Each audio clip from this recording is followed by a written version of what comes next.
नाईलाजास्तव जीवन जगायचं म्हणून ते आम्हाला खावं लागतं आणि तो नाव ठेवतो त्या अन्नाला, तो म्हणतो दुर्योधनाचा मांस आहे. कारण मला राग होता ना याचा, चुलता आहेस तू आमचा बाप मरून गेल्यानंतर त्यांनी आमचा सांभाळ करणं तुझं कर्तव्य होतं, तूच आमच्या मुळावर उठलास. ही सुद्धा धर्मनीतीच आहे ना. महाराज कशाकरिता महाभारत ऐकायचं? भविष्यात सुद्धा त्यांनी अजून चुलते पुतणे तयार होतील ना, मग चुलत्यानं पुतण्याबरोबर वागावं कसं हे कळायला नको? कोण शिकवेल हे या माध्यमातून शिकायला मिळेल. जास्त महत्वाचं आहे, लक्षात घेण्यासारखंच आहे. म्हणून महाभारत आहे. हे सगळे मुद्दे त्यातलेच आहेत. आणि मग ते खावलं जात नाही. गांधारी म्हणू लागली, धृतराष्ट्र म्हणू लागला. विदुर म्हणलं, बघा आता खंत करीत बसू नका, तुम्हाला जरी तर राहवतच. जिस घर में आदर भाव नाही उस घर में जाना ना चाहिए. ज्या घरात आदर भाव नसेल तिथं जायचंच नाही. एकतर विनाकारण कोणाच्या घरातच जायचं. फार वेळा आमंत्रण दिलं, या एकदा तरी, या एकदा तरी, मग त्याच्या घरी त्यांनी जायचं. पण तिथे जर प्रेमाची उणी वाटली तर मग कधीच नाही जायचं. तुका म्हणे जया संकोच दर्शने, तुका म्हणे जया संकोच दर्शने, तया ठाया जाणे अनुचित, तया ठाया जाणे अनुचित. तुका म्हणे जया संकोच दर्शने, तुका म्हणे जया संकोच दर्शने, तया ठाया जाणे अनुचित, तया ठाया जाणे अनुचित.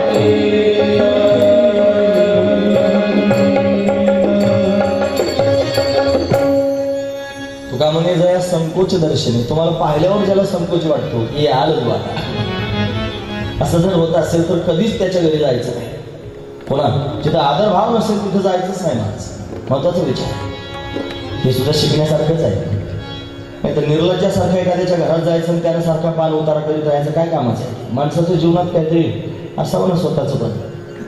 जे भगवंताचे भक्त आहेत ना ते मात्र या मुद्द्यावर असतात. महाराज ते विनाकारण कोणाच्या घरी जायचे नाहीत, कोणाच्या पंचायती घालायच्या नाहीत, काही करायचं नाही. ते भगवंताच्या चिंतनात मस्त असतात. असं विदुर काकांनी सांगितलं, कशाला आता चला माझ्या बरोबर. मग धृतराष्ट्राने गांधारीला घेऊन गेले. धर्मराजाचा नियम होता रोज की त्याचं स्नान वगैरे झालं की तो रोज त्यांनी चुलता चुलतीच्या दर्शनाकरता जायचा. रोज आई वडील समजून गेला दर्शनाला, पण ते नव्हतेच तिथे. संजय एकटाच होता. संजय हा सेवक आहे धृतराष्ट्राचा. तो एकटाच होता. म्हणे कुठे गेले? ते म्हणे अहो मलाही सांगितलं नाही, कधी की निघून गेले कळालंच नाही. रडायला लागला धर्मराज. तो म्हणला माझे चुलता चुलते होते, आई वडिलांसारखे आहेत, माझ्याकडून काहीतरी अपराध घडला असेल म्हणूनच मला सोडून गेले. रडतोय तो. इतक्यात नारदजी महाराज आले आणि नारदानं त्यांनी धर्मराजाला सांगितलं, रडू नकोस. सप्तश्रुत गंगा वाहती आहे, तिथे विदुरजी महाराज त्यांना घेऊन गेलेले आहेत आणि आजपासून तिथं पर्णकुटी करून ते राहत आहेत. विदुराच्या उपदेशाने ते कृतार्थ झालेले आहेत, भगवंताच्या चिंतनात आहेत. आजपासून 5व्या दिवशी वनाला वनवा लागेल.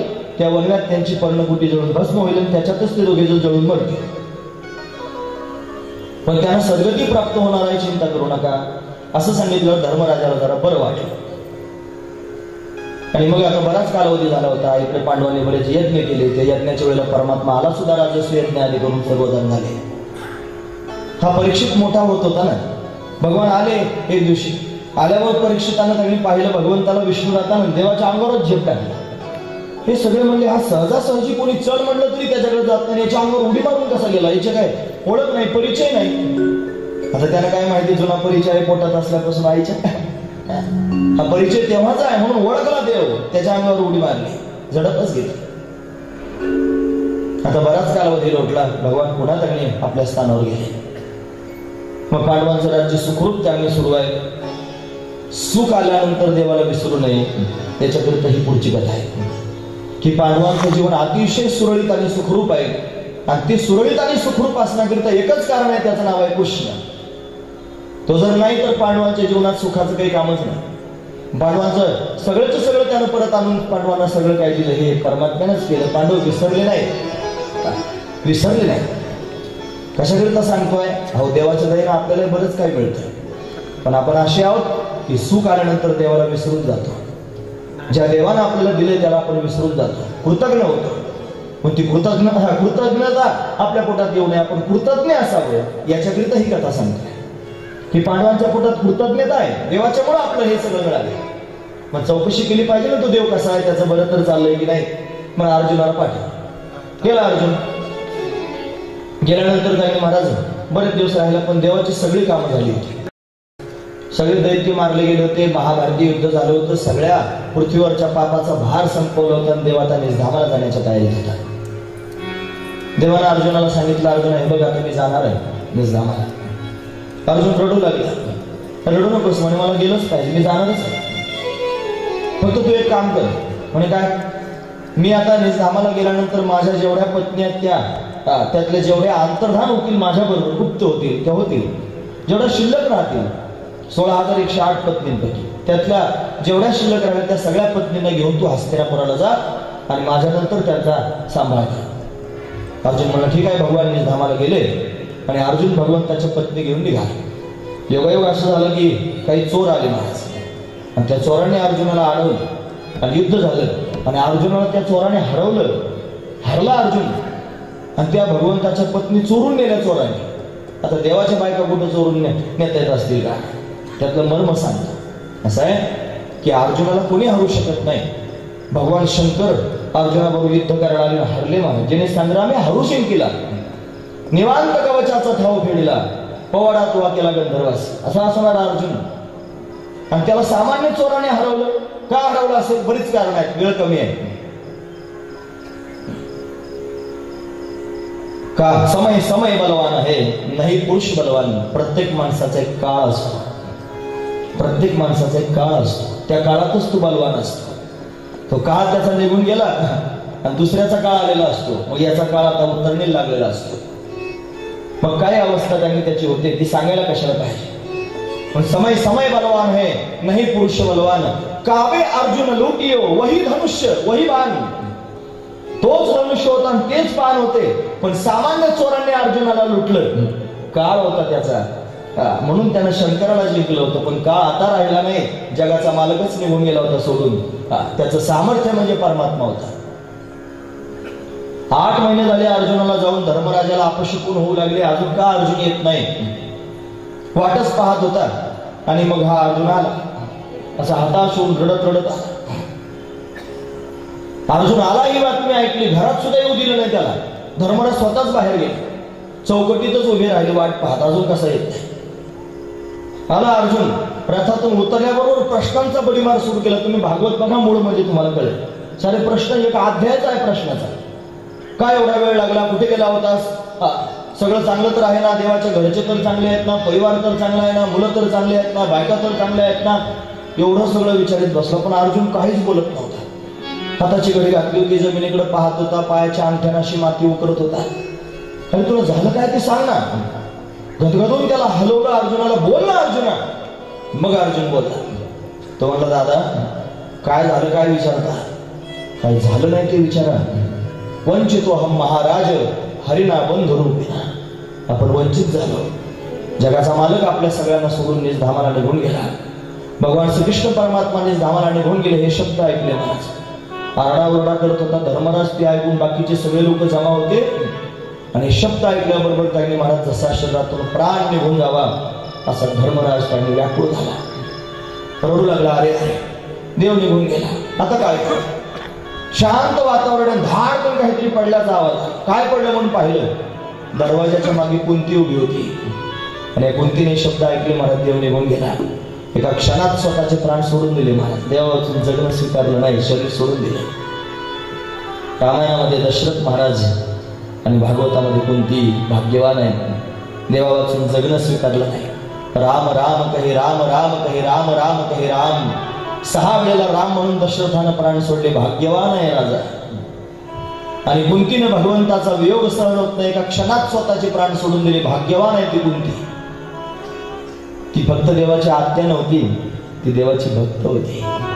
हे जास्त महत्वाचं आहे. पांडवांना वाईट वाटलं, आता काय करायचं. परीक्षित मोठा झाला होता. परीक्षिताचा विवाह त्यांनी इरावती बरोबर करून दिला. विराट राजाची कन्या इरावती. आणि त्याचा विवाह झाल्यानंतर आपलं राज्य त्याच्या स्वाधीन करून दिलं. तो राजा झाला, परीक्षित राजा झाला आणि पांडवांनी वल्कल वस्त्र परिधान करून स्वर्गाला जायचं ठरवलं. 8:45 वाजताच निघाले स्वर्गाला.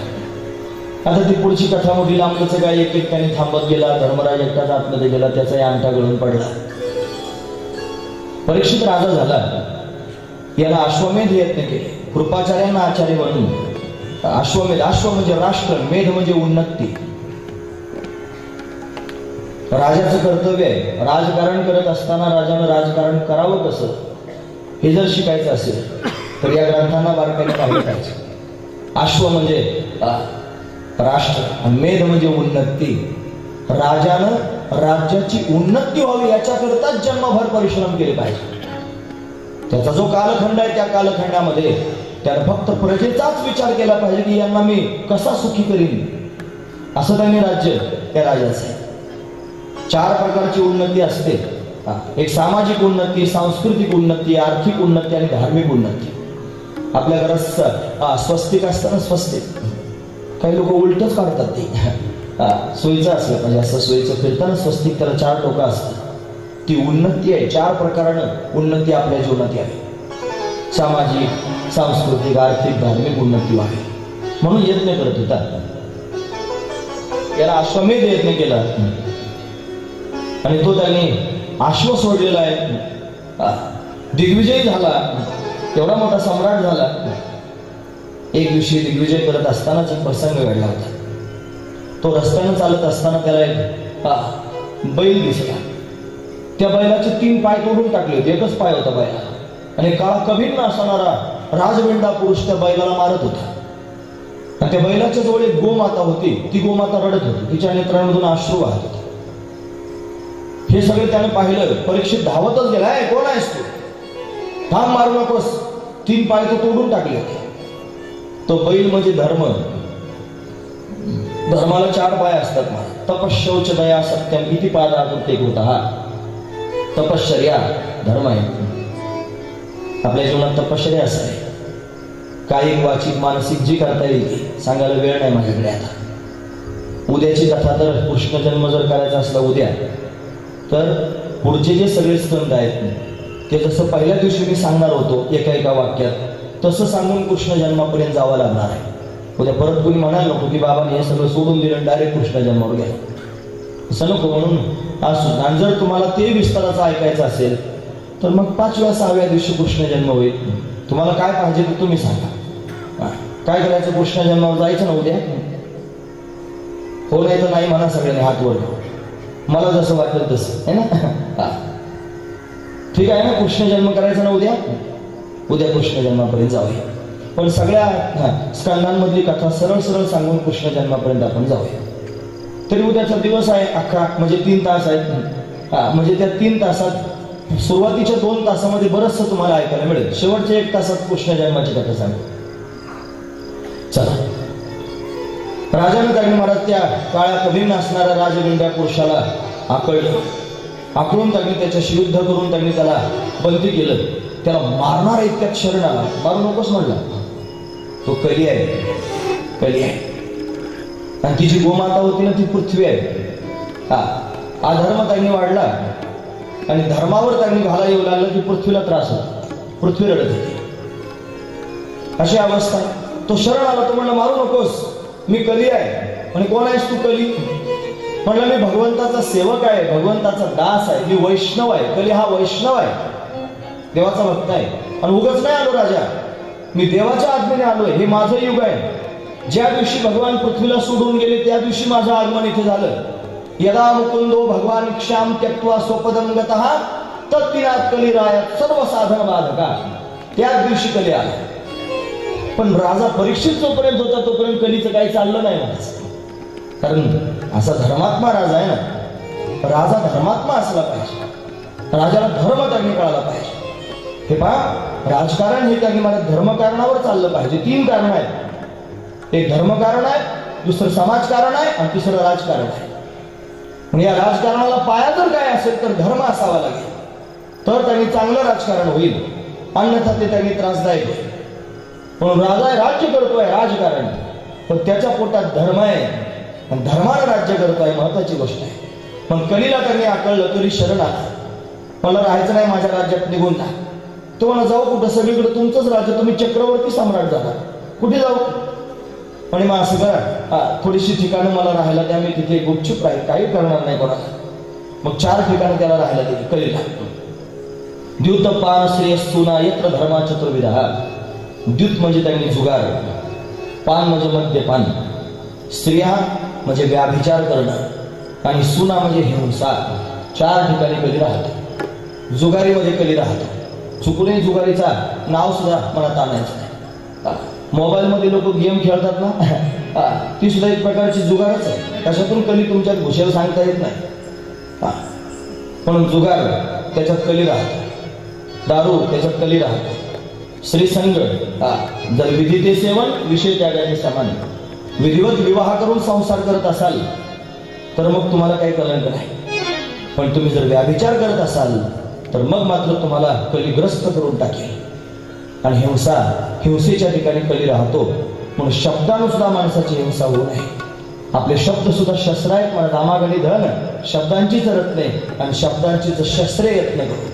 शब्द सुद्धा शस्त्र आहेत, कधी कोणाला लागतील बोचतील सांगता येत नाही, म्हणून जपून वापरले पाहिजे. तुम्हाला तू तर उठसूट त्यागी असते, टोले घालत राहतोस, अरे पण माझ्याकरता कुठे घालतो. ती आई पण म्हणते ना, माझा उन्हात मरू नको सावलीत मर. हे मर म्हणणं काय चांगली गोष्ट आहे काय, पण मर म्हणण्यात सुद्धा प्रेम आहे. तसं त्यांनी कठोर शब्दांमध्ये जरी कथेतून 4-2 शब्द ऐकायला मिळत असतील तरी ते काही स्वार्थाने नाही, ते प्रेमाकरताच आहे. की सगळ्यांनी देवाच्या जवळ जावं याच्याकरताच आहे. नाही तर शब्दानं सुद्धा हानी होते महाराज, शब्दानं सुद्धा वेदना होतात, शब्द सुद्धा घातक होऊ शकतो. म्हणून 4 ठिकाणी कली. तुम्हाला 4च दिले, अजून एखादं द्या ना. मग सोनं दिलं, सुवर्ण. घाम घालून कष्ट करून आणलेलं जे सोनं असतं त्याच्यात देव राहतं, कारण सोनं हा देव धातू आहे. जे लुबाडून चोरून हिसकावून हुंड्यात घेतलेलं सोनं असतं ना, त्याच्यात कली राहतं. सावधान, महत्वाचा मुद्दा सांगतो. नाही तर हुंड्यात त्यांनी महाराज सोनं बरंच येतं का, ती बाई त्यांनी घरात येते सोनं घेऊन येते, आणि ती घरात आली की ती घरात राहत नाही, घरातल्या सोन्याला घेऊन जाते. आपला सोन्या पण जातो तिच्या मागे, कारण ती म्हणते मी अशी नाही आली, सोनं घेऊन आलेली आहे.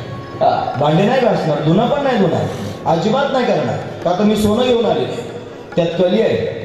म्हणून कलीला बांधून टाकलं. राजा त्यांनी चक्रवर्ती सम्राट झालेला एक दिवशी मुरड्या करण्याकरिता गेला. कौशिक नदीच्या काठावर त्यांनी प्रवास त्याचा सुरू होता. फार तहान लागली होती, पाणी प्यायचं होतं. काय करू आता, म्हणून नदीचं पाणी पिऊ नये, चक्रवर्ती सम्राट आहे आणि नदीचं पाणी प्यायला गेलं की दुष्काळ पडतो महाराज. म्हणून दुष्काळ पडू नये ही प्रजेची चिंता म्हणून कुठेतरी आश्रम शोधायला गेला. आणि आश्रम होता शमीक ऋषीचा.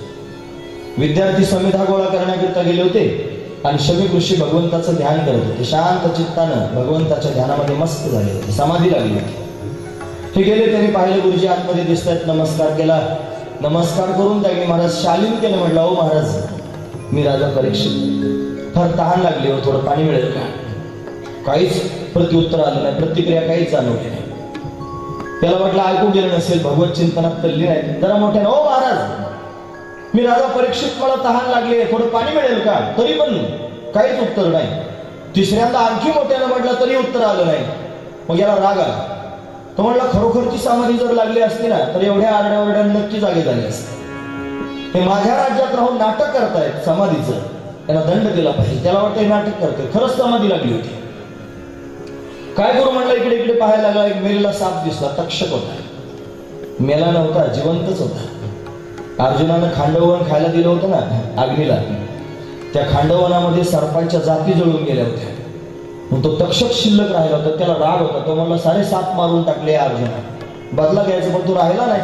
त्याच्या नातवाचा तरी बदला घेतला पाहिजे म्हणून मेल्याचं सोंग घेऊन पडला होता तक्षक. या परीक्षितानं त्यांनी बाणाच्या टोकावर घेतला आणि शिक्षा द्यायची म्हणून गळ्यात घातला. शमीक ऋषींच्या निघून गेला. शमीक ऋषींचा मुलगा आला शृंगी, त्यानं पाहिलं.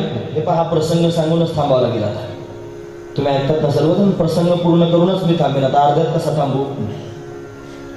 जवळ आला तर तो पण मी अगदी घाईनं सांगतो, चिंता करू नका, तुमच्यापेक्षा मला जास्त लांब जायचं असतं, हे पण लक्षात ठेवा. म्हणून शमीक ऋषीचा मुलगा आला शृंगी. आणि आल्यानंतर त्यानं पाहिलं माझे वडील ध्यान असल्यात, कुणीतरी मेलेला साप गळ्यात घातलेला आहे. आता काय करायचं? घाईघाईने त्याने साप बाहेर काढून टाकला आणि मग रागावून डोळे लाल करून त्याने हातात पाणी घेतलं आणि शापच देऊन टाकला. इथे लंघित मर्यादा तक्षक सप्तमे हनी दौशस्तिस्मचित कुलांगारम. ज्याने ही मर्यादा उल्लंघन केली असेल, आजपासून 7व्या दिवशी तक्षक नावाचा सर्प त्याला दंश करेल, त्याचा मृत्यू होईल. ब्रह्मतेजाने युक्त असणारा ब्राह्मण होता महाराज. तुम्हाला ब्राह्मणाने दिलेला शाप लागू होतो, मग आज का बरं लागू होत नाही? मी शब्द काय वापरलाय? ब्रह्मतेजाने युक्त होता, साधना करणारा होता, सुचिरभूत राहणारा होता, त्रिकाल संध्या करणारा ब्राह्मण होता, तपस्वी होता. कारण शाप आणि अनुग्रह करण्याकरिता तपश्चर्या असावी लागते. कोणीही शाप देऊ शकत नाही, कोणीही अनुग्रह देऊ शकत नाही. पण शाप अनुग्रह ही तपश्चर्याची फल आहे, महत्वाचा विचार. पण तपस्वी असणारा ब्राह्मण कुमार त्यांनी शाप दिला आणि आता खरा होणार आहे. मग काय करायचं? शमीक ऋषी जागे झाले आणि कौतुकाने सांगायला लागला, महाराज आज असं झालं आणि असा शाप दिला. रागावले ना ते, अंतर्दृष्टीने पाहिलं, अरे म्हणजे राजा आला होता. का रागावले माहिती आहे? त्याला म्हणजे शृंगी, अरे आपण वनात राहतो आहोत, निर्जन प्रांतात राहतो, तो निर्भय राहतो, त्याचं कारण तो आहे राजा. त्या राजामुळे आपण आज एवढे आनंदात आहोत, त्यालाच मारायचा शाप दिलास. मग सांगितलं, जा कोणीतरी त्याला जाऊन सांगा, अजून दूर गेला नसेल. गौरांग नावाचा शिष्य पाठवला. परीक्षित एका ठिकाणावर जाऊन थांबला होता, त्याला परीक्षित गड असं नाव आहे. तो तिथे गेला, मस्तकावरचा मुकुट त्याने काढून ठेवला. तो जरासंधाचा मुकुट होता सोन्याचा, हिसकावून आणलेला होता, त्याच्यात कली घुसला होता. म्हणून राजाची बुद्धी फिरली होती, साप गळ्यात घाला वाटला. त्याला वाटलं मी अपराध केला. तितक्यात गौरांग गेला, त्याने सांगितलं, महाराज मी शमीक ऋषींचा शिष्य आहे, त्याने मला पाठवलंय, तुम्ही आजपासून 7व्या दिवशी मरणार आहात. असं म्हणल्यावर तो जास्त रडायला. ते म्हणले, का तुला मरायची भीती वाटते का? म्हणलं अजिबात नाही. मग का रडतोयस राजा? तो म्हणला, शृंगीने असं करायला नको होतं. मी 7 दिवस जिवंत राहण्याच्या योग्यतेचं नाही, पांडवांचा नातू आहे आणि कलंकित काम करून आलो, ब्राह्मणांचा अपमान करून आलो. 7 दिवस जगणं त्यांनी मला योग्य वाटत नाही. त्याने शाप द्यायला पाहिजे होतं, त्याच वेळेला सर्पदंश होऊन त्याचा मृत्यू होईल. हे ब्रह्मदेवा, मला आयुष्य का दिलं 7 दिवसाचं? असं म्हणतो. एवढा धर्मात ते म्हणला, मला बाकीचं माहित नाही, निरोप मी सांगितलं. त्याच क्षणाला त्यानं सर्व राजवस्त्र काढून टाकले, वल्कल वस्त्र परिधान केले, इरावतीला बोलावलं. त्याचा थोरला मुलगा, त्याला 4 मुलं आहेत, थोरल्या मुलाचं नाव जन्मेजय. जन्मेजयाच्या स्वाधीन राज्य करून दिलं. राजा गंगेच्या काठावर त्यांनी गेला, वल्कल वस्त्र परिधान करून साष्टांग प्रणिपात केला. गंगामाईच्या समोर माझं 7 दिवसात मरण जवळ आलेलं आहे. माझ्या लवकरात लवकर त्यांनी मरणाऱ्या स्थितीचा त्यांनी विचार करून मला लवकरात लवकर उद्धरून जाण्याचा उपाय कोणीतरी सांगा. ऋषीमुनी जमा झाले, सर्वांच्या समोर विनंती राजा करायला लागला. कोणी म्हणतं गायत्रीचं पुरस्चरण कर, कोणी म्हणतं महामृत्युंजयाचं त्यांनी जप कर, कोणी म्हणतं यज्ञ कर, याग कर, पण 7 दिवसात उद्धरून नेण्यासारखं काहीच विचार. मग राजा विचार करायला लागला, म्हणला का याला त्याला मी विचारतोय? मला मारण्याकरिता माझ्या आईच्या उदरात मी असतानाच कुणीतरी मला सोडायला आलं. तो जगाचा मालक आहे, तो जर गर्भात सोडू शकतो तर आता का सोडू शकणार नाही? मग याची त्याची विनवणी करण्यापेक्षा त्याची विनवणी केली पाहिजे. पण हात उंच करून त्यांनी महाराज भगवंताचा धावा करू लागला, देवा धाव, तुझ्याशिवाय आता मला कोणी सोडू शकणार नाही. डगमग डोले माझी पाण्यावरी नावरे, पंढरीच्या पांडुरंगात गेली धावरे. डगमग डोले माझी पाण्यावरी नावरे, पंढरीच्या पांडुरंगात गेली धावरे. भगवंताचा धावा करू लागला. चमत्कार झाला. भगवंतानं शुकाचार्यांना त्यांनी अशा पद्धतीने सूचना दिली आणि शुकाचार्य महाराज राजाला भेटण्याकरिता येऊ लागले. तत्र अभवत भगवान व्यासपुत्रो यदृच्छया गामटमानो अनपेक्षा अलक्षलिंगो निजलावतुष्टो व्रतश्च बालैर अवधूत वेशः. अवधूत वेशामध्ये श्री शुकदेवजी महाराज समोरून आले. सर्व ऋषीमुनी उठून उभे राहिले. अत्रि वशिष्ठ चवन भरद्वाज अरिष्ट नेमी भृगु अंगिरा सगळेजण उठून उभे राहिले. स्वागत केलं शुकाचार्यांचं. कौतुक करू लागले राजाच्या भाग्याचं. राजा तू भाग्यवान आहेस, आणि हे कोणालाही सापडत नाही. तुझ्या भाग्याने तुला प्राप्त झाले, तुझ्या समोर आले. त्यांना सांग तुझी व्यथा. राजा घाईघाईने शुकाचार्यांच्या समोर गेला, साष्टांग प्रणिपात करू लागला, त्यांचं पूजन करू लागला. भागवतामध्ये शुकाचार्यांचं आगमन झालं की यजमानानं ग्रंथाचं पूजन करावं असं नियम आहे. पण आता यजमान ग्रंथाची पूजा करतील तोपर्यंत आपण शुकाचार्यांचं स्वागत करूया आणि त्यानंतर आरती होईल. हरि की कथा सुनाने वाले, हरि रस दिलाने वाले, तुमको लाखों प्रणाम, तुमको लाखों प्रणाम. हरि की कथा सुनाने वाले, हरि रस दिलाने वाले, तुमको लाखों प्रणाम, तुमको लाखों प्रणाम. हम भूल रहे थे वन में, बल खो बैठे थे तन में. हम भूल रहे थे वन में, बल खो बैठे थे तन में.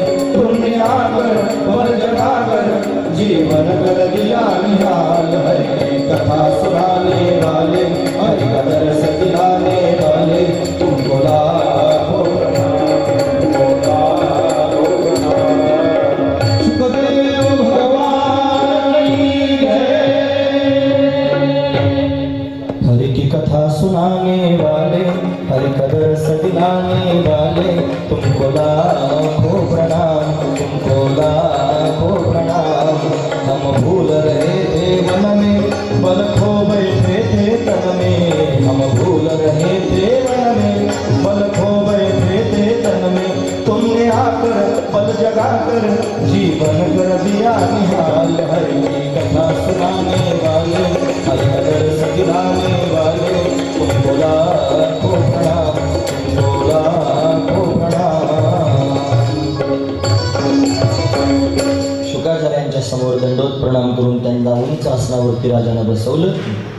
त्यांच्या समोर स्वतःच्या अंतकरणातली व्यथा सांगू लागला, खरं बोलू लागला. उद्याचा विस्तार आपण पाहणार. आज विस्तार मी तुम्हाला सांगणार नाही, पण खरं सांगितलं काय ते सांगतो तेवढं. तो म्हणला, महाराज मी पाप केलं. तुम्ही ऐकता सर्वजण, लोक पुण्य केलेलं छापून सांगतात, तो बोर्ड लावून पुण्य केलं. फार मोठे मोठे बोर्ड असतात पुण्याचे, आणि पाप केल्याशिवाय राहत नाही. पाप कधीच सांगत नाहीत कोणाला. खरं तर पापाचे बोर्ड लावले पाहिजे, मी पाप केलं. पुण्य त्याने लोकांच्या समोर सांगितलं ना की वाटून जातं, तसं पाप सुद्धा लोकांच्या समोर सांगितलं की वाटून जातं. पण मी पाप केलं म्हणला, खरं बोलला म्हणून शुकाचार्य प्रसन्न झाले आणि प्रसन्न होऊन राजाला उपदेश करू लागले. आता काय उपदेश करतात, काय संवाद होतो, तो संवाद त्यांनी आपण आता उद्याच्या सत्रात पाहू. मग काय संवाद होणार आहे याचा पण तुम्हाला वेळ लागला पाहिजे ना आता. म्हणून आता लक्षपूर्वक ऐका की उद्या त्यांनी आता विशेष गोष्ट सांगणार आहे. दुसरा स्कंद सुरू होईल, त्याच्यामध्ये शास्त्र सांगितलं जाईल आणि ते शास्त्र त्यांनी सर्वांच्या हिताचं असेल. पण तो प्रसंग आपण उद्याच्या कथेमध्ये पाहूया. आजची कथा इथेच विराम पावते. आज रोजच्या नियमापेक्षा 2-5 मिनिटं जरा जास्त झालेले आहेत, पण आता निर्धारित कथेवर आपण येऊन थांबलेलो. चला, यानंतर संयोजक सूचना सांगतील, मग आरती होईल, मग आपण आपलं स्थान सोडायचे. आज महाराज मंडळी आपल्या समोर आलेली आहेत. सर्वांचं अंतःकरणापासून स्वागत करतो. साधू संत स्वेच्छेने जर कथेला भेट देण्याकरिता आले तर समजायचं भगवान आपल्यावर प्रसन्न आहे. म्हणून ते त्यांच्या इच्छेने आपल्या कथेला भेट देण्याकरिता आले, भगवान आपल्यावर प्रसन्न आहे. जिथे भगवंताची प्रसन्नता असते तिथेच साधू येतात, दुसरीकडे जात नाही. चला.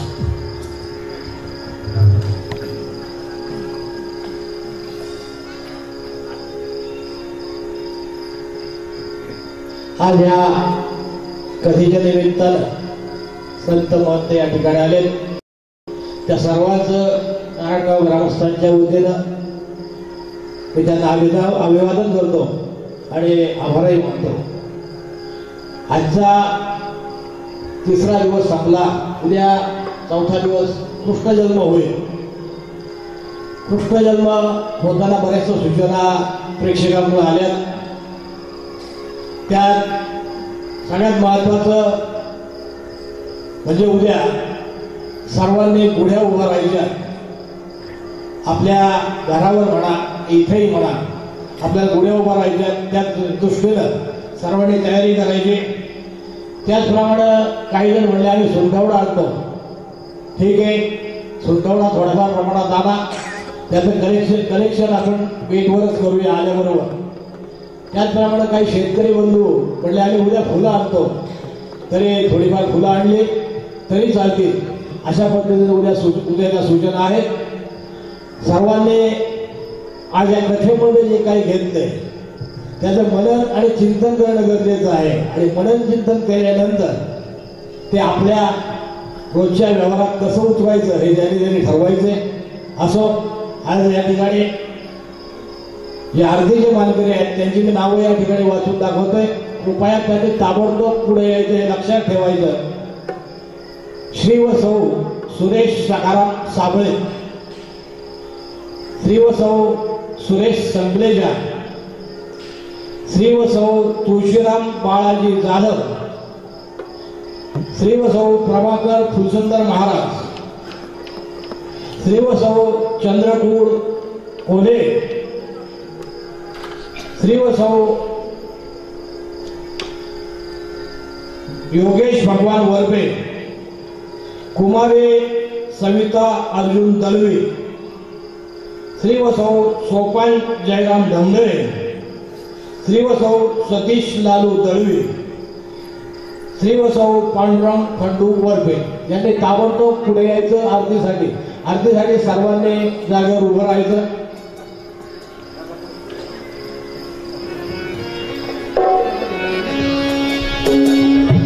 तू मेरा यार है, मेरा दिलदार है, तू मेरा यार है, मेरा दिलदार है, मेरा यार है, मेरा दिलदार है, तू मेरा यार है, मेरा दिलदार है.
पुढे स्टेजवर येण्याचा प्रयत्न करू नका. पुढे स्टेजवर येण्याचा प्रयत्न करू नका.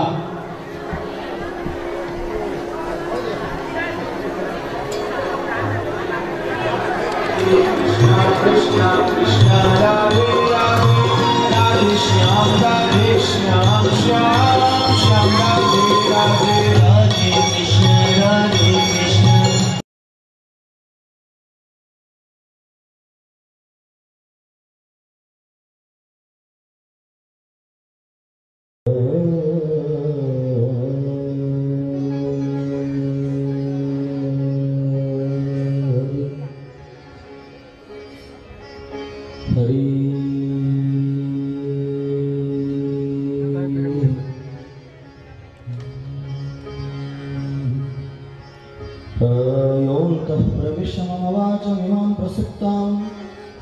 संजीवयत्य किल शक्तिधर स्वधाम्ना अन्यशास्त्रचरणश्रवणत्वगादि प्राणान्नमो भगवते पुरुषाय तुभ्यम्. गंगा मैया के पावन तट पर आनंदकंद परमात्मा की कथा में तल्लीन महात्मा शुकदेव जी कहते हैं, राजन, गंगा माईच्या पवित्र घाटावरती भगवान श्यामसुंदराच्या परमपावन कथेमध्ये तल्लीन असणारे महात्मा शुकदेवजी राजा परीक्षितीला श्रीमद भागवत कथा वर्णन करून सांगतात. या कथेच्या सामर्थ्याने अवघ्या 7 दिवसांमध्ये राजा परीक्षितीचा उद्धार झाला. राजाचा उद्धार झाल्याने या कथेची महती उत्तरोत्तर वाढत गेली. अनेकानेक संत महापुरुषांनी ही श्रीमद भागवत कथा जडजीवांच्या समोर वर्णन करून सांगितले आणि अनेक आज्ञानी जीवांना या कथेने समाधान प्राप्त करून दिलं. तीच असणारी ही परमपावन श्रीमद भागवत कथा. ही अकारण करुणा वर्णालय भक्तकाम कल्पद्रुम भगवान पांडुरंग परमात्म्याच्या अथांग करुणेने, त्याच्या दयेने आणि या सर्व संयोजक मंडळीच्या माध्यमातून आपल्या या श्री क्षेत्र नारायणगावमध्ये उपस्थित आहे. आज कथेचा 4था दिवस आहे. कालपर्यंत आपण भगवंताच्या अनेकानेक लीला श्रवण करतो आहोत. काल आपण पाहिलं, राजा परीक्षित मोठा धर्मात्मा राजा आहे, जो नीतिमत्तेने राज्य करतो आहे, ज्याच्या प्रभावानं कलीचं प्राकट्य होऊ नये, कलीला कोणत्याच प्रकारची चाल करता येत नाही, असा असणारा दिव्यात्मा. पण त्याला विपरीत बुद्धी झाली आणि ती विपरीत बुद्धी म्हणजे त्यानं ब्राह्मणाचा अपमान केला. कर्मधर्म संयोगानं कौशिक नावाच्या नदीच्या काठावर मुरगया करण्याकरिता फिरत असणारा हा राजा, त्याला तहान लागली, नदीचं पाणी पिऊ नये. चक्रवर्ती सम्राटा जर वाहतं पाणी पिईल तर राज्यात दुष्काळ पडेल, क्षत्रियांना सुद्धा नियम आहेत. कोणीतरी आश्रमात जाऊन पाणी प्यावं म्हणून आश्रम शोधला. शमिक ऋषींचा आश्रम होता, त्यांची समाधी लागलेली होती. 2-3 वेळेला यांना हाक मारली पण ते जागे झालेच नाही. राजाच्या मनात विचार आला की एवढ्या मोठ्याने मी हाका मारतोय तरी पण हा जागा होत नाही, याची समाधी लागली कशावर? खरंच झोपलेला जर मनुष्य असला तर थोडं मोठ्याने बोललं की मनुष्य जागा होतो, पण झोपेचं नाटक करणारा मनुष्य झोपाट्या घातल्या तरी जागा व्हायचा, खरं तो नाटक करतोय. तसे याची जर खरंच समाधी लागली असती तर मी एवढ्या मोठ्यानं बोलल्यानंतर तो जागा झालाच. हा अजूनही जागा होत नाही, याचा अर्थ हा नाटक करतोय. माझ्या राज्यात राहतो, नाटक करतो. राजाला राग आला. काय करावं, याला काहीतरी दंड दिला पाहिजे. कारण नियम असा आहे, राजाची काही चूक नाही. आपल्या घरी जर एखादा मनुष्य आला तर त्या मनुष्याला आपण त्यांनी आदर सत्कार पूर्वक आपल्या घरात बोलवावं. जर बोलावता आलं नाही तर त्याला आसन द्यावं, बसायला जागा द्यावी. जर आपल्याला ते करता आलं नाही तर निदान आपण त्याच्याशी 2 शब्द तरी बोलावं. मग त्याला बसायला देणं वेगळं, पाणी प्यायला देणं वेगळं, त्याच्याशी 2 शब्द बोलणं वेगळं. निदान 2 शब्दानं तरी त्याचं स्वागत करावं. जर ते 2 शब्द सुद्धा आपल्याला बोलता आले नाही तर मग तो विनमुख होईल. आणि विन्मुख झाले अतिथी. अतिथी जर विन्मुख झाला तर तो मोकळ्या हाताने जात नाही, तो पुण्याची सामुग्री घेऊन जात असतो, नियम आहे. मग राजा आला सुद्धा आश्रमात, त्यांनी डोकावतोय, महाराजांना पाहिले त्यानं प्रत्यक्ष. राजाला शब्दाचा सत्कार मिळाला नाही, आसन भेटणं, पाणी भेटणं तर दूरची गोष्ट आहे. म्हणून रागावला आणि त्याला असं वाटलं नाटक करतोय, हा साधू असून नाटक करतोय, म्हणून दंड द्यायचं ठरवलं. आणि मग मेलेला साप गळ्यात घातला. काल आपण ऐकलं की साप मेलेला नव्हता, जिवंतच होता, मेल्याचं नाटक करत होता. साप सुद्धा पुन्नच धरून असतो. पुन्नस शब्द ग्राम्य शब्द, पण साप सुद्धा वैर धरून असतो. अर्जुनानं खांडवून खायला दिलं होतं अग्नीला, त्याच्या सर्पाच्या जाती जळाल्या, त्याच्यातून हा तक्षक वाचला होता. आणि तो वाचलेला तक्षक त्यांनी महाराज विचारच करून होतं की पांडवांचा बदला घ्यायचा, पण आता पांडव गेले स्वर्गारोहण करून, मग नाही त्यांचा तर त्यांच्या नातवाचा तरी, म्हणून नातवाचा बदला घ्यायचा.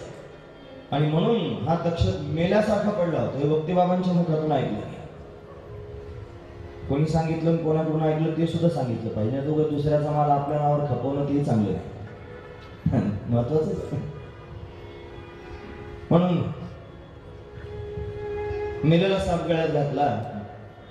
शृंगी धावत आला, ब्रह्मतेजानं युक्त असणारा शृंगी तपस्वी आहे, त्याने तपश्चर्येच्या बळावर शाप देऊन टाकला. इति लंघित मर्यादा तक्षक सप्तमे हनी. ज्याने ही मर्यादा उल्लंघन केली आहे, आजपासून 7व्या दिवशी तक्षक नावाचा सर्प त्याला दंश करील. राजाला निरोप गौरांगाकडून त्याने मिळाला. राजाने वल्कल वस्त्र परिधान केले, सर्वस्वाचा त्याग केला. इथं खरा अधिकार आहे. काल हा मुद्दा सांगायला विस्तार करायला वेळ नव्हता ना, हा महत्वाचा मुद्दा आहे. राजाला निरोप मिळाला, राजा तुला मारायचंय, तुझा मृत्यू जवळ आलेला आहे, माझा मृत्यू जवळ आला हे कळाल्याबरोबर राजा एका क्षणात सावध झाला. महाराज एका क्षणात त्याने निर्णयच केला, बस आता मारायचंच आहे, निघालं पाहिजे. निरोप कळाल्याबरोबर निघणं फार महत्वाचं आहे. आधी तयारी करून ठेवत जा, मरायची सुद्धा तयारी केली पाहिजे. आमचे बाबा म्हणायचे, मोठे बाबा म्हणायचो, सगळे लोक त्यांना मोठे बाबा म्हणायचे. वैकुंठवासी रघुनाथ महाराज उंबरेकर ते म्हणायचे, वळकटी बांधलेली आहे, प्लॅटफॉर्मवर उभा आहे, गाडी आली, बसले, ती चालली. वळकटी बांधून तयार.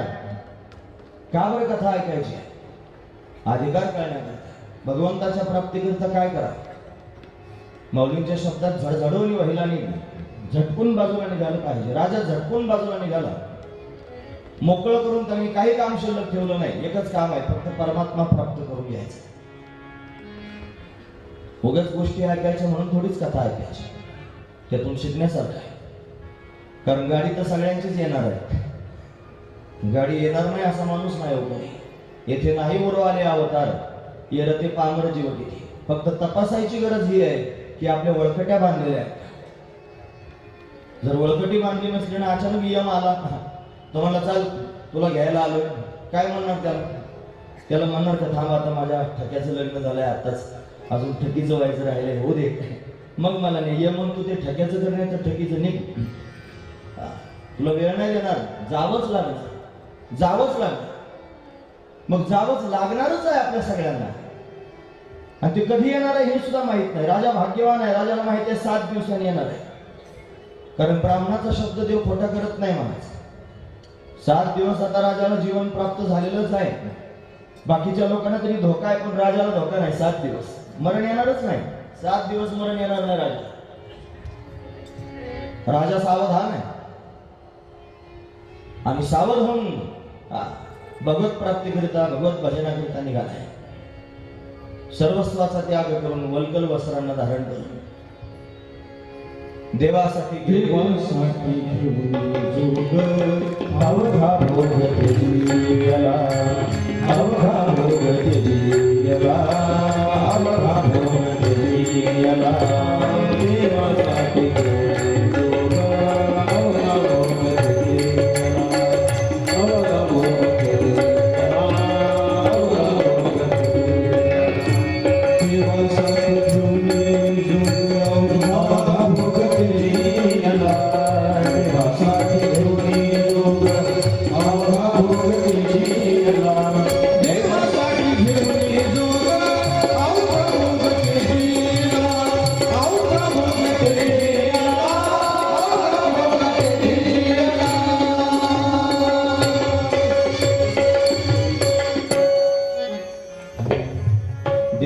त्यासाठी घेऊन जोग अवघा भोग त्यजेला.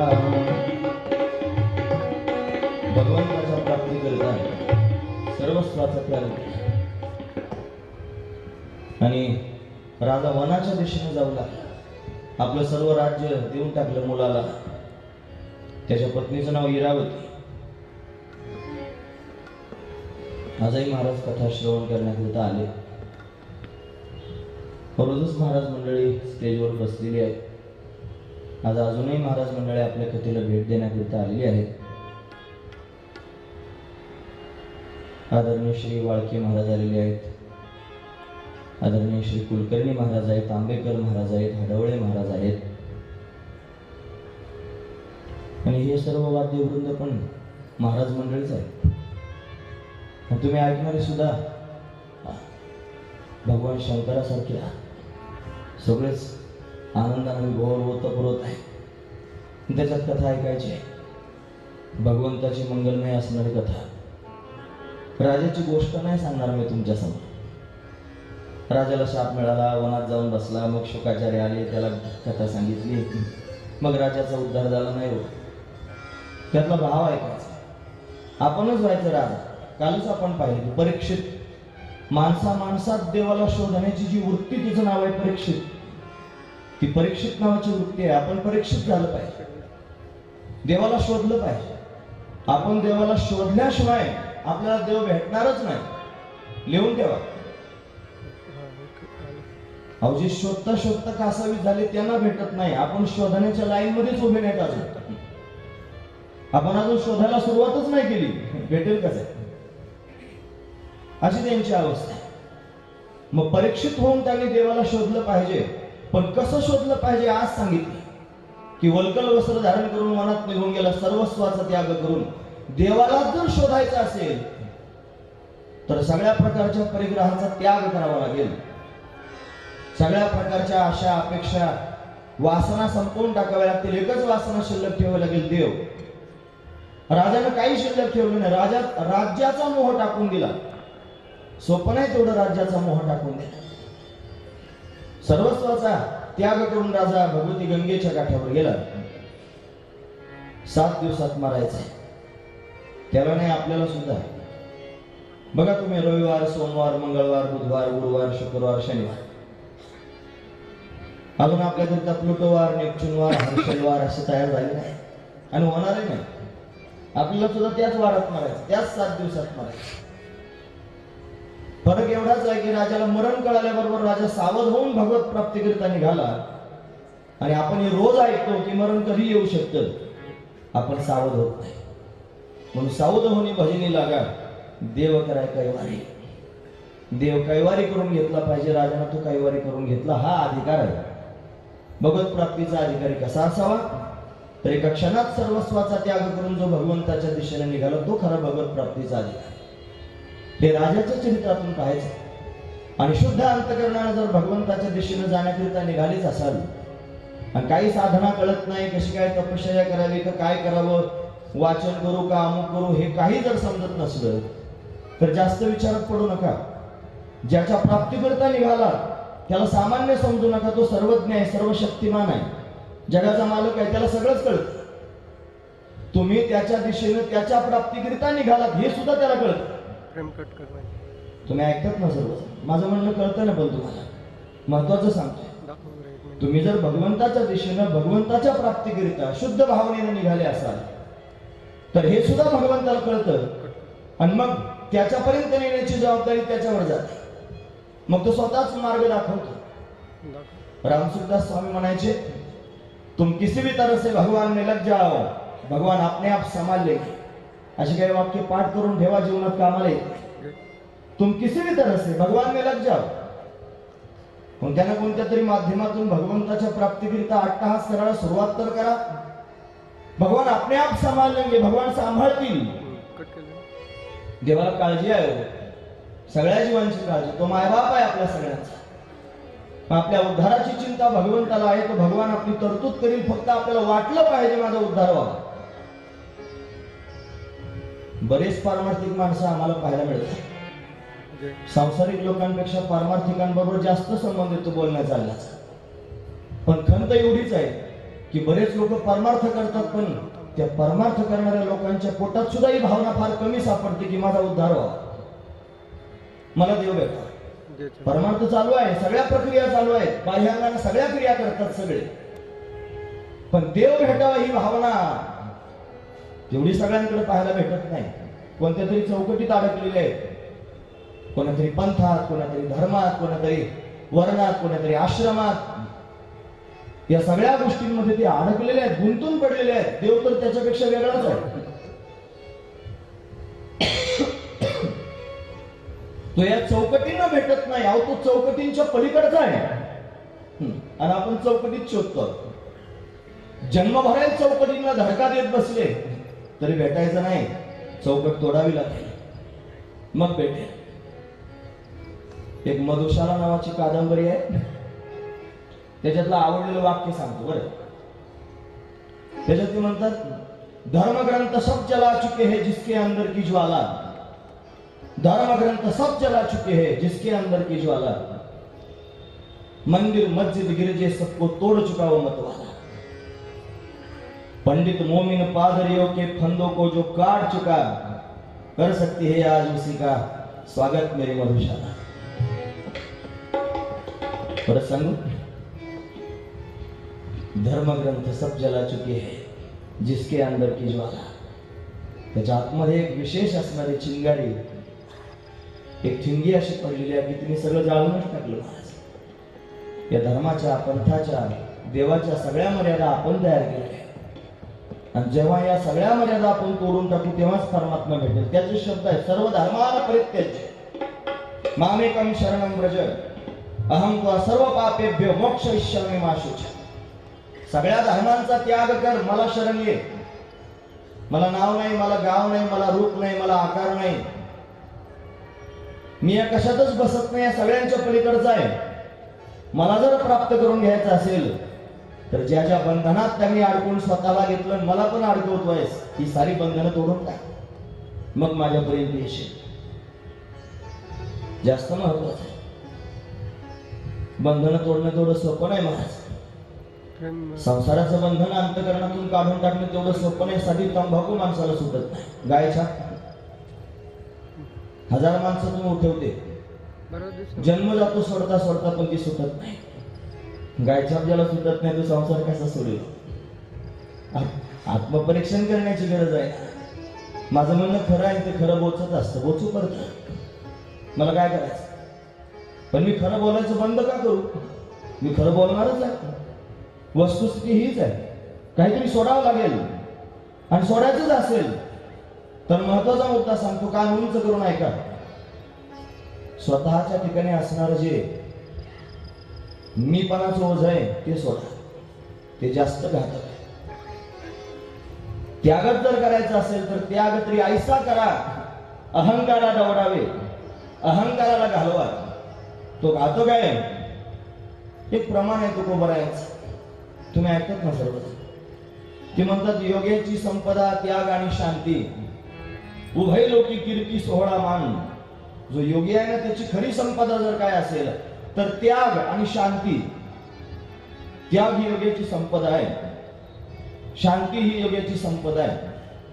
शांती परते नाही सुख, शांती परते नाही सुख, शांती परते नाही सुख.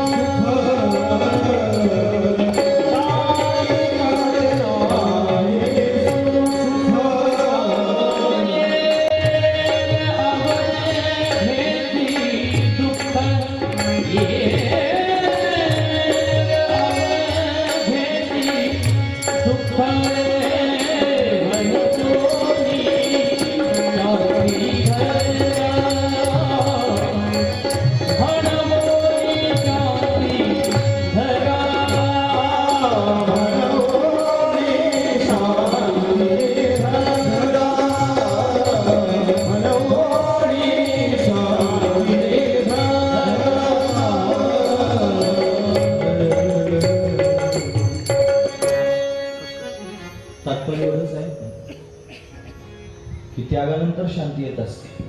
म्हणून शांती धरा. शांती गरजे शांत जर व्हायचं असेल तर त्याग करावा लागेल. आणि त्यागच जर करायचं असेल तर कशाचा करायचा हे कळालं पाहिजे. संसाराचा त्याग केल्यानं त्याग ठरतो असं नाही. फक्त बायका मुलांचा त्याग केल्यानं त्याग ठरतो असं नाही. त्यागच जर करायचा असेल तर ही कीर्ती, हा सोहळा, हा मान ज्याला पाहिजे त्याचा त्याग केला पाहिजे. कीर्ती पाहिजे मला, मी कीर्तिमान व्हावं. सोहळे व्हावेत माझे, मी माझा सोहळा व्हावा. मान मिळावा मला, मी. अर्थ अभंगाचा कसा लावत असेल कोण मला माहित नाही, पण मला कळलेला अर्थ सांगतो. योग्याची संपदा त्याग आणि शांती, उभय लोकी कीर्ती सोहळा मान.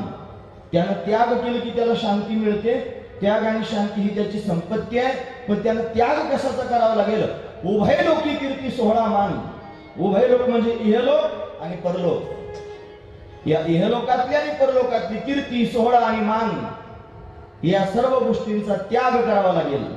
तेव्हा तो शांत स्थितीपर्यंत जाईल. आणि या गोष्टींचा त्याग जर करायचा असेल तर या तीन गोष्टी ज्याला हव्यात, तो मी आहे अहंकार, त्याचा आधी त्याग करावा लागेल. आणि तो अहंकार गेला रे गेला की मग त्याच्यासारखा समाधानी दुसरा कोणी नाही. एरवी जन्म निघून जाईल पण समाधान मिळणार नाही. आणि अहंकार गेला की त्याच क्षणाला प्राप्त होईल. एवढं सोपं साधन आहे. राजाने त्याग केला,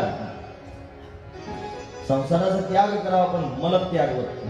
मलत त्याग जरा थोडं वाईट वाटतं. कथेमध्ये 9चे 9 रस असतात. शृंगार, वीर, करुण, अद्भुत, हास्य, भयानक, विभत्स, रौद्र, शांतस्य, नवधा, कीर्ती त्या रसा.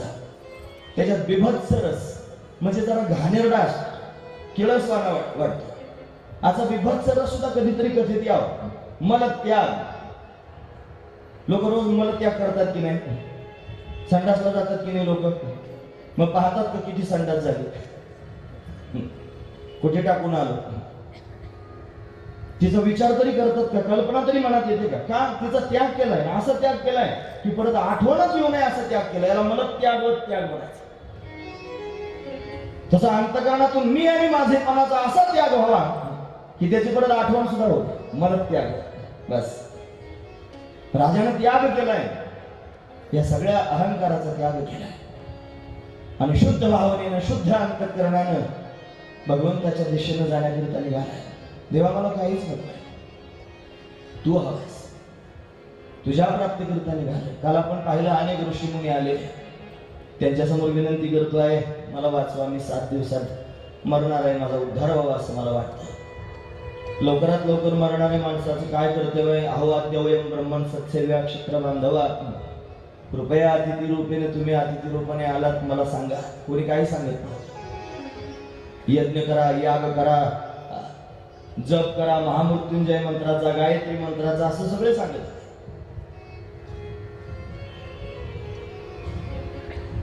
देव मंत्रानं भेटत असतो. मंत्र माध्यम आहे, गोष्ट खरी आहे. पण मंत्रापुरतीच जर मर्यादित राहाल, एखादा मंत्र धर्म कर्मधर्म संयोगाने जर मिळाला असेल आणि मंत्रावरच जर मकडत असाल तर चुकीची गोष्ट आहे. देव तर सगळ्या मंत्रतंत्राच्या पलीकडे जायला, तो त्याच्यात सापडत नाही. मंत्रापुरतं राहायचं नाही. म्हणजे मरायच्या टायमाला कोणता मंत्र जपू? मंत्र जपू नको. मंत्र ज्याच्याकरिता जपायचं त्याचं स्मरण कर. तिथं मंत्र नाही, तिथं काय शब्दच जात नाही तर काय काम आहे?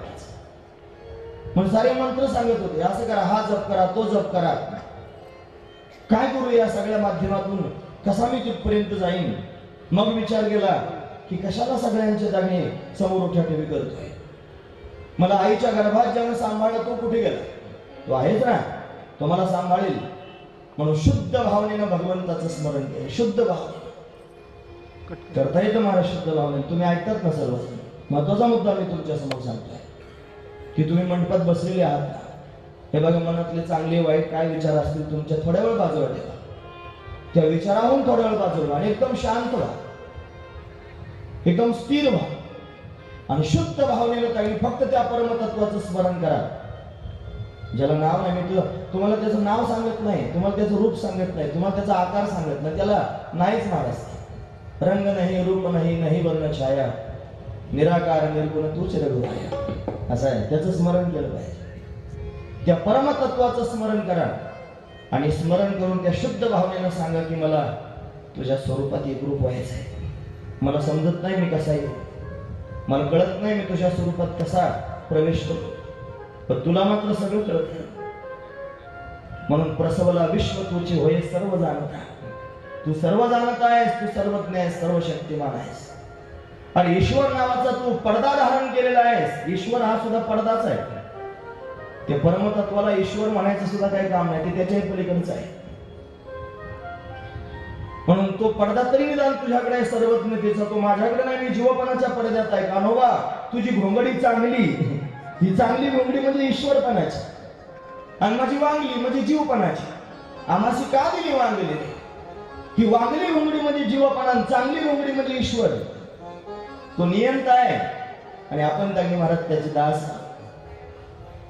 हाच भाव महत्वाचा आहे. ब्रह्मज्ञान झाला तरी हात जपायचा, नाही तर ब्रह्मज्ञानाने सगळं हुडावून जातं. माझं काही शिल्लक राहत नाही, सगळं संपून जातं. आत्यंतिक प्रलय, जिथं देव नाही, भक्त नाही, काहीच नाही. माझ्याविषयी देव मेला तुकोबराय म्हणतात, असं त्याला असेल. ते म्हणतात देव देवच जर म्हणत असाल तर माझ्या दृष्टीने देव नावाची गोष्ट शिल्लक राहिली नाही, मेला देव. असं म्हणल्यावर लोक म्हणतील बघा हे बाबा देव मेला म्हणतात. आपण ती काय अवस्था आहे, ती काय अशी संसारात शेंडी सगळ्यात बुडालेल्या माणसाला कशी कळेल? ती कोणालाही कळणार नाही. त्या स्थितीत जावं लागेल. ती भूमिकाच आहे, तो तिथे आहे. फक्त शांत व्हा, सगळे विचार अंतःकरणातून टाकून द्या, निर्विचार होऊन एकच विचार अंतःकरणात फक्त शिल्लक ठेवा. सगळे नाम टाकली, बाकीचे संसारातले सगळे विचार, बाकीच्या प्राप्तव्याचे सगळे विचार बाजूला ठेवा. अनेकच विचार त्या परमतत्वात प्रवेश करून जायचं. आणि त्याला सांगा इथं मंडपात बसून करता येण्यासारखंच आहे माझं. काय त्याला अर्ज भरावा लागत नाही, काय टॅक्स वगैरे काही बसत नाही, काही जास्त झटे खावे लागत नाहीत. फक्त एक अंतःकरणात ती भावना आहे, भूमिका आहे, जाता येत तसंच. त्याचं स्मरण करता येतं, ते शुद्ध स्मरण आहे, ते त्याला कळतं. आणि मग तो जाणीवपूर्वक त्यांनी विचारात घेतो की अरे हा मुद्द्यावर आलाय, हा माझ्याकडे यायला पाहिजे, त्याला आपण हात दिला पाहिजे. देव हात देतो महाराज, देव साथ देतो, देव हात देतो. कसा देईल, कोणत्या माध्यमातून देईल सांगता येत नाही तुम्हाला, पण त्याच्यापर्यंत घेऊन जाईल. राजानं हेच केलं. राजा म्हणला काय जगाच्या समोर कापूत येऊ, तो आहे ना जगाचा मालक. डोळे बंद करून हात उंच करून भगवंताचा धावा करू लागला. देवा धाव. अशी स्थिती निर्माण झाली की आपोआप एक जीवनामध्ये घटना घडते महाराज. ही कर्मसाम्य दशा आहे. ही झाली की देव स्वतःच येत असतो. कसा पण देव रूपाने घाईघाईने येत नाही, तो गुरु रूपाने येतो. तुकोबाराय म्हणतात आपणच देव होय गुरु. तो स्वतःच गुरु रूपाने प्रगट. भगवंताला कळालं की हा भक्त आहे, माझे वाट पाहतोय, मला हाक मारतोय. देवानं शुकाचार्यांना संकेत दिला आणि श्री शुकदेवजी महाराज राजाच्या समोर प्रत्यक्ष प्रगट झाले. ऐसी कर्मसाम्य दशा होय जेथे विरेश ते सद्गुरु आपैसा भेटीची. आपोआप श्री गुरु भेटतात, जीवनात येतात महाराज. आपण गुरु शोधायला जातो. एवढे आपण हुशार होतोय की आपल्याला गुरु काय असतात ते कळायला नाही. एवढे आपण हुशार असू कदाचित, पण आपल्या क्षेत्रामध्ये आपल्या संसारात आपल्याला बायको, मुलं, घरदार, प्रपंच कसा करायचा, ह्या सगळ्या गोष्टी आपल्याला कळत असतील. आपण हुशार आहोत नाही असं नाही, पण गुरु ज्याला म्हणतात ते आपल्याला कसं कळेल? तुका म्हणे आंगी व्हावे ते आपण, तरीच महिमाने येईल करू. आपण व्हावं लागेल तेव्हा त्यांनी ती स्थिती कळेल. आपलं कळण्यासाठी नाही. मग आपण निमूटपणे एक चांगला साधक होऊन आपल्या जागेवर बसायचं. तुम्ही ऐकतात ना सर्वजण, मी फार महत्वाचा मुद्दा सांगतोय, जास्त महत्वाचा मुद्दा आहे, अंडरलाईन करण्यासारखा आहे. जर देव पाहिजे असेल, गुरूंची प्राप्ती व्हावी असं वाटत असेल तर गुरु शोधायला जाऊ नका. एक चांगला साधक होऊन आपल्याच जागेवर बसून राहा. भगवंताचं स्मरण करीत चांगला साधक होऊन बसून राहा. आपोआप श्री गुरु चालत येते. जसं आंब्याच्या झाडाला कैऱ्या आल्या, त्याचा आंबा होऊ लागला की आपोआप पाखरू येतात, पक्षी येतो त्या फळावर बसतो. त्या आंब्यानं काही पत्र लिहिलेलं नसतं, हरिभक्तीपर्यंत पोपटराव मी आताच आंबा झालोय, तुम्ही या, माझा आस्वाद घ्या. अजिबात नाही. काय केलं त्या कैरीनं? त्यानं स्वतः परिवर्तन केलं. ती कडक होती ना महाराज, टणक, ती मृदू झाली, मऊ झाली. ती आंबट होती ना ती गोड झाली. ती हिरवी होती ना ती पिवळी झाली. तिने टणकपणा टाकला, तिने आंबटपणा टाकला, तिने हिरवटपणा टाकला आणि आपल्याच जागेवर थांबली. आपाप शुक आला आणि त्यानं त्याला मुक लावलं. असंच आहे. राजानं अहंकार रूपी टणकपणा टाकून दिला, कुविचारांचा हिरवटपणा टाकून दिला, विपरीत दुराग्रहाचा आंबटपणा टाकून दिला आणि शांत भावनेनं, समर्पित भावनेनं त्याने भगवंताचं स्मरण करीत बसला.